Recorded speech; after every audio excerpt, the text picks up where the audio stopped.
Selamat pagi, selamat berjumpa kembali dengan Ibu. Pada pagi hari ini, Ibu mengucapkan selamat datang. Kita bertemu dalam pembelajaran daring untuk anak-anak Ibu kelas 7. Nah, pada pagi hari ini, kita akan masuk pada pembelajaran ruang dan interaksi.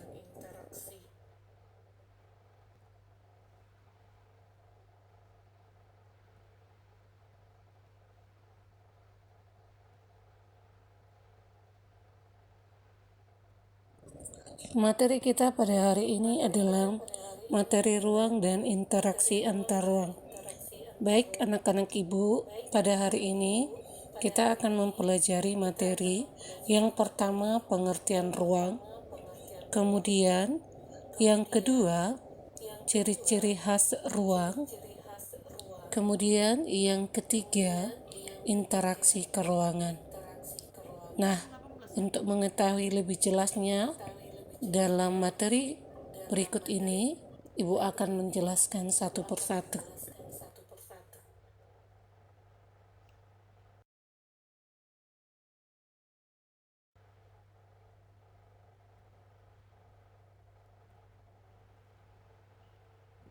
Oke, baik anak-anak Ibu, untuk hari ini kita akan memulai pembelajaran kita. Yang pertama kita akan mengetahui apa yang dimaksud dengan ruang. Ruang adalah tempat di permukaan bumi, baik secara keseluruhan maupun hanya sebagian, yang digunakan oleh makhluk hidup untuk tinggal. Tidak hanya sebatas udara yang bersentuhan dengan permukaan bumi, tetapi juga lapisan atmosfer terbawah yang mempengaruhi permukaan bumi, mencakup perairan yang ada di permukaan bumi dan di bawah permukaan bumi sampai dengan kedalaman tertentu.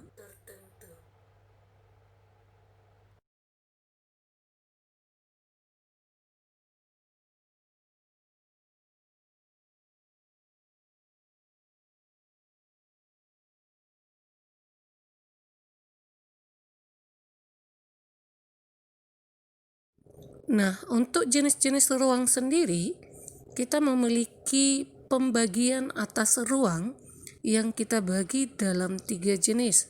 Yang pertama adalah ruang darat, yang kedua adalah ruang laut, yang ketiga adalah ruang udara.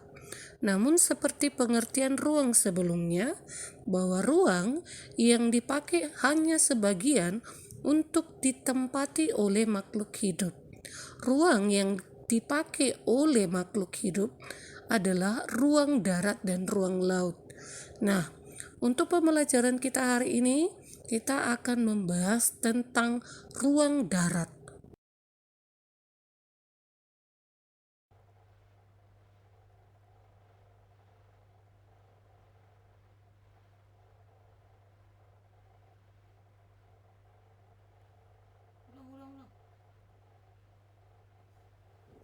Pada ciri-ciri khas ruang darat, kita akan mendapati yang pertama, terdapat interaksi yaitu mobilitas penduduk, di mana kita akan mendapati pada ruang darat terdapatnya jumlah penduduk yang memenuhi ruang-ruang darat. Kemudian, yang kedua pada ciri khas ruang darat yaitu terdapatnya komunikasi atau interaksi antara satu manusia dengan manusia yang lain, serta antara salah satu makhluk hidup dengan makhluk hidup yang lain. Kemudian ciri khas yang ketiga yaitu terjadinya perpindahan. Yang kita tahu adalah bahwa di dalam ruang darat sering kita temui bahwa terjadinya proses transmigrasi, perpindahan antara dari satu ruang ke ruang yang lain.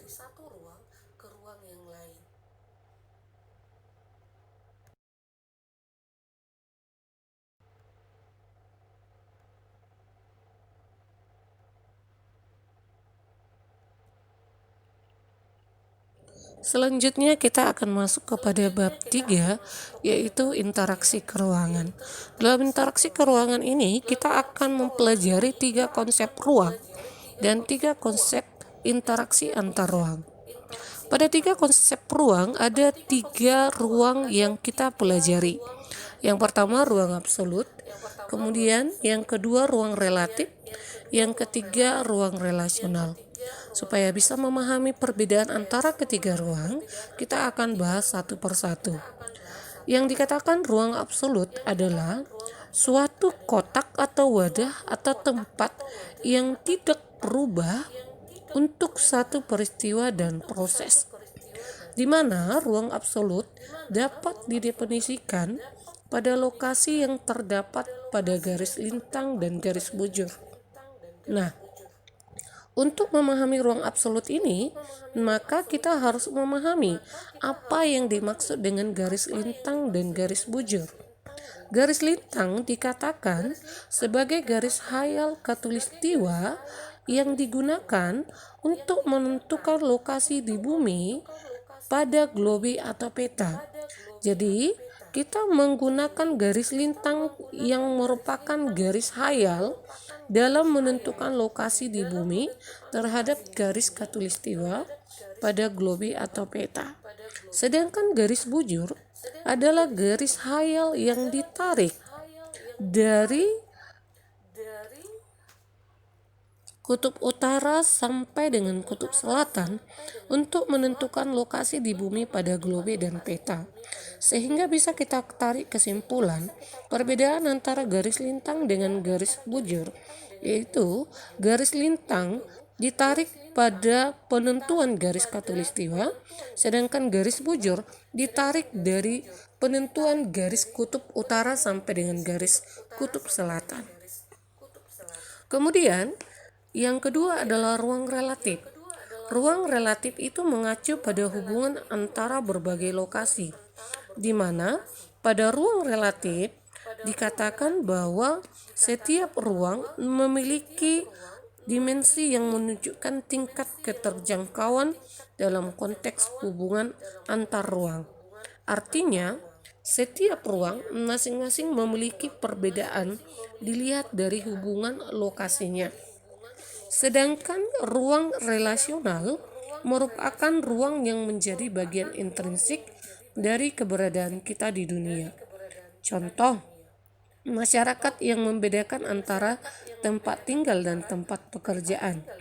Apabila misalkan ketika muncul terbentuknya masyarakat industri akan berbeda dengan terbentuknya masyarakat yang petani, yang merupakan perbedaan pekerjaan dilihat dari segi waktu pengerjaan dan segi aktivitas yang dilakukan.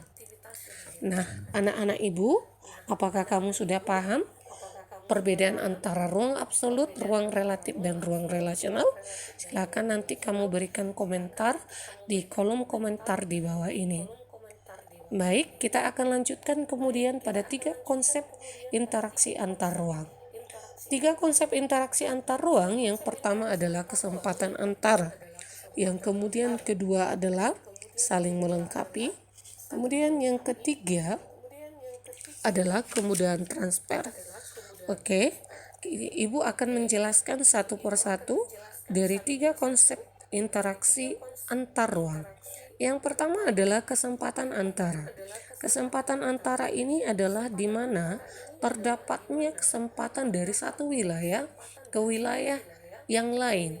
Contoh, apabila adalah satu wilayah dengan wilayah yang lain tidak memiliki satu penghubung atau terpisah oleh laut, maka akan memudahkan terjadinya interaksi ketika ada penghubung berupa transportasi atau pembangunan transportasi. Contoh, antara satu pulau dengan pulau yang lain karena sudah dihalangi oleh lautan, maka akan dibangun jembatan sebagai transportasi penghubung antara pulau yang satu dengan pulau yang lain. Ketika dibangun transportasi ini, maka daerah yang satu atau pulau yang satu akan memiliki kesempatan melakukan interaksi dari pulau yang pertama ke pulau yang kedua setelah terjadinya pembangunan transportasi tersebut. Kemudian, Konsep kedua mengatakan bahwa saling melengkapi, di mana ketika masing-masing wilayah, masing-masing ruang dikatakan adalah memiliki kebutuhan yang berbeda-beda dengan sarana prasarana yang berbeda-beda, sehingga ketika terjadi interaksi dari satu wilayah ke wilayah yang lain, maka kedua wilayah tersebut akan mampu melengkapi untuk proses pemenuhan kebutuhan. Sebagai contohnya, Ibu akan ambil contoh, misalkan Kota Batam dengan Kota Medan. Kota Batam dan Kota Medan memiliki interaksi antar ruang, di mana masing-masing daerah tersebut harus memenuhi kebutuhan penduduk yang terdapat di daerahnya. Contoh, Kota Batam memiliki sumber daya industri yang mampu menghasilkan peralatan elektronika, sedangkan daerah Medan merupakan salah satu wilayah yang mengekspor hasil alam berupa sayur-sayuran dan buah-buahan yang kemudian masing-masing daerah ini akan melengkapi satu sama lain dengan melakukan interaksi antar wilayah. Kemudian yang ketiga adalah kemudahan transfer. Kemudahan transfer pada konsep interaksi antar ruang mengatakan bahwa setiap wilayah antara satu dengan yang lain akan memiliki tingkat kemudahan dalam pentransferan setiap barang-barang kebutuhan yang dimiliki. Dilihat dari segi interaksi, bahwa interaksi dilakukan untuk proses interaksi antar ruang, tujuannya adalah agar setiap kebutuhan yang akan dipenuhi bagi masyarakat masing-masing supaya dapat terpenuhi dan mampu dijangkau. Nah, kemudahan transfer ini merujuk pada biaya yang dikeluarkan dalam mengirimkan barang. Contoh, Ibu buat salah satu contoh, yaitu ketika misalkan barang yang dikirim dari kota A ke kota B, kemudian barang dari kota A ke kota C, dilihat dari proses kemudahan transfernya adalah posisi letak ruang. Apabila ruang A ke B lebih mudah dijangkau, maka transfer atau kemudahan transfer barang itu akan lebih mudah dijangkau ke lokasi B atau ke ruang B, yang mana pasti harga transferan barang, harga yang dibuat untuk mentransfer barang akan jauh lebih murah dibandingkan dengan wilayah C, yang dimana bahwa wilayah tersebut lebih sulit untuk dijangkau pada saat proses transferan barang. Nah, anak-anak Ibu, jadi jelas di sana bahwa interaksi keruangan ini adalah berbicara tentang bagaimana proses interaksi yang dilakukan antara satu ruang dengan ruang yang lain untuk proses pemenuhan kebutuhan manusia.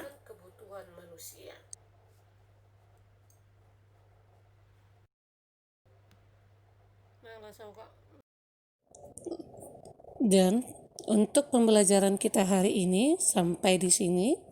Dan yang terakhir adalah Ibu akan memberikan soal latihan kepada kamu. Silahkan menjawab sesuai dengan apa yang sudah kita pelajari bersama-sama hari ini. Dan jawaban yang kamu tuliskan akan kamu jawab di dalam buku latihanmu.